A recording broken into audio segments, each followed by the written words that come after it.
Hey guys, welcome to Key Roots, the Key Roots of Sex Addiction. My name is Colin. And for those of you who are in recovery from sex addiction, it's kind of like being stuck between a rock and a hard place. And you tried to push against the rock, but the rock doesn't go anywhere. And when you turn around and you face the wall, that's an impossible feat as well. And so there you are, you're completely stuck. And it's not because you have no willpower or little willpower, and it's not an intelligence issue either. And the reason I know that is because, man, do sex addicts really try hard to overcome this addiction in many instances. And I know it's not an intelligence issue because sex addicts can find their fix no matter the circumstances. And so those really aren't the issues.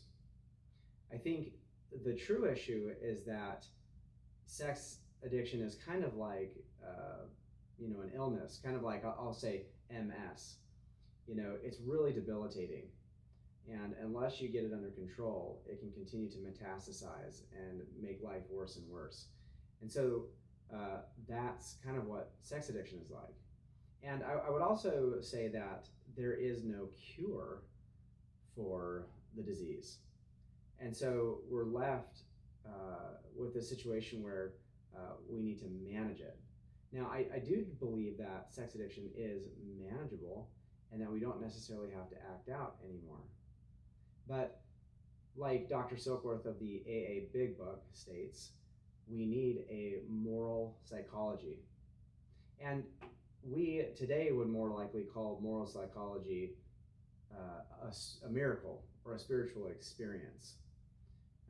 And the reason we call it a miracle and a spiritual experience is because we don't understand how the miracle or the spiritual experience works.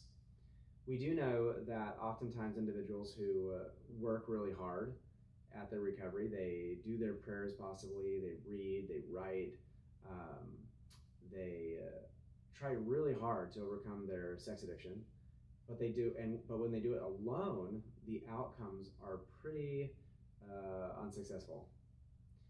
And we know that when we work together and doing the same work, that oftentimes success increases.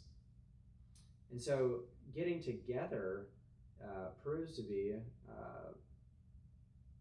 important. But not only is it important to get together, it's also important to add what we call a higher power into recovery. And what we find is for those people who really struggle and can't get clean even when they're working together, that when we add in the idea of a higher power, over time, recovery comes and is sustainable. Now, here at Key Roots, we understand that working in a group is a very vulnerable experience and can be, far-fetched for some individuals. And so as you join, we understand where you're coming from and can help you through that process.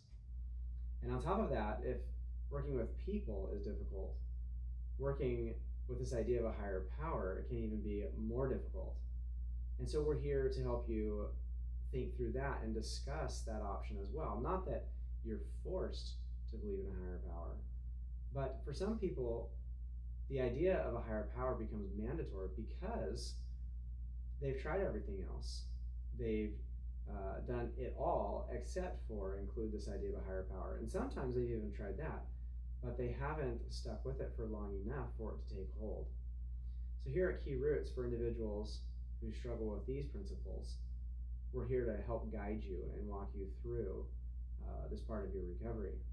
We again meet every Monday, Wednesday, and Friday from 5:30 to 6:30 Pacific Standard Time, and we're on Zoom.